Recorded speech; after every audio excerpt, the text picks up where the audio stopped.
Good morning, everyone. This webinar is being pre-recorded to take the place of Thursday, October 27th webinar, as I have a meeting with the Pennsylvania Insurance Department about items that are important to you, my broker partners, and to URL as well. So I wanted to first jump into the agenda. There is a lot of information on the individual health update, and we're going to go right into it now.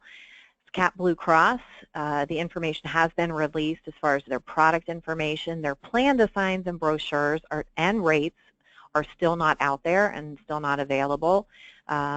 They have come out and told us that they are paying on renewals. Capital will pay on renewals, and they consider a renewal any policy that is commission paying and in force as of 12/31/16 and rewritten for a 1/1/17 effective date.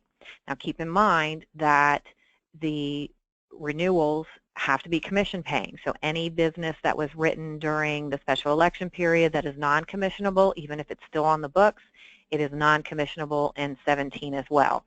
The amount of renewal commission is still unknown. As you can imagine, I have messages in, but no information yet.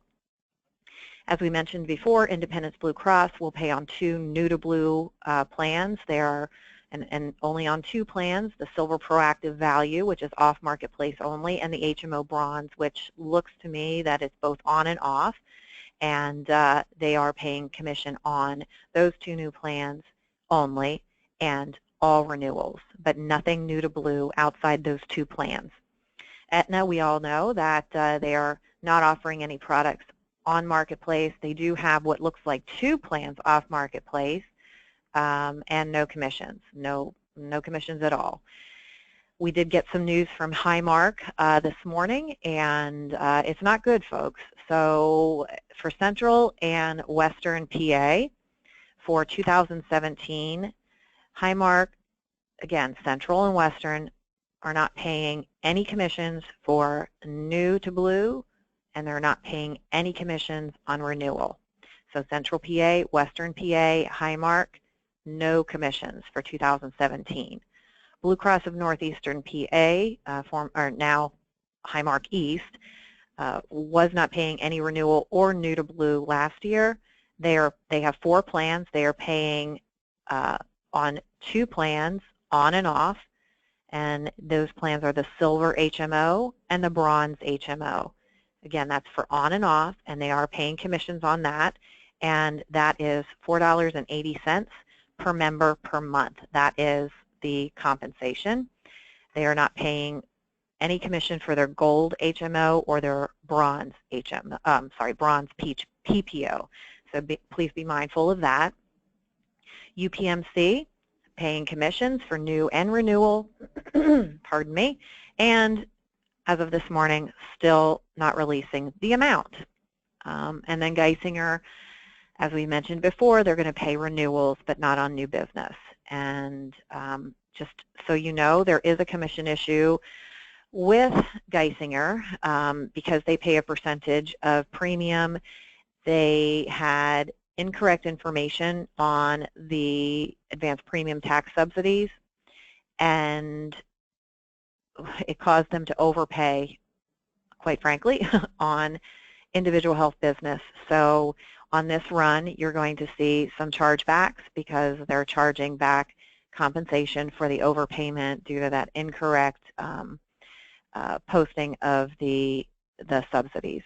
So unfortunately, that's not great news either. I did want to back up to Capital. Judy Reed has sent out all the information on the value HMOs and the HMOs that are being discontinued. If they renew and if they're commission paying, they will be considered renewals as well and pay renewal whenever that amount of renewal commission is released. So because of our meeting with the Pennsylvania Insurance Department on the 27th, we are having a meeting. PAHU is having a meeting here at URL on November 9th from 9 to 11 to discuss any options for charging fees, consultation fees, etc. However, the Pennsylvania Insurance Department has made it very clear that this block we are not able to charge consultation fees. And there's also information from CMS about this block and not being able to charge fees. So we'll have a lot of information available on the 9th and hopefully get some sort of information tomorrow at the Insurance Commission Commissioner's Office, but I don't expect any compensation to be changed based on anything that we're discussing tomorrow and what we would be discussing on the 9th. Unfortunately, that's just the state of our business in 2017 on the under 65 individual block. There is a Wall Street Journal article that I included in this week's newsletter, and it talks about a potential extension for those that are losing coverage to apply for a 1-1 and for a possible extension after open enrollment, again, specifically for the folks that are losing coverage. More details will follow, but I just wanted you to be mindful of that article, to give it a read and be aware of it. The consumer guide on how to obtain coverage is now available. I do have that information if you want it, so that you can provide it on your website or email it to your consumers that call in. Just let me know, shoot me an email and let me know that you'd like a copy of it, and I'll get that over to you. And look for, on our website, group versus individual 2017 product updates. In my newsletter, I'm going to have a section for the 2017 group products and then the releases, and as well as the individual product releases. So you're going to see them segmented, so it's a bit easier to review.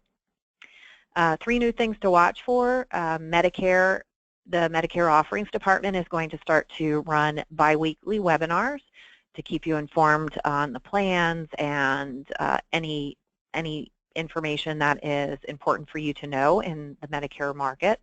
Annuity Solutions is going to be also running biweekly webinars. As many of you know, the DOL has issued some ruling in the fiduciary capacity where you have to disclose compensation, and you have to sell products in the best interest of your client.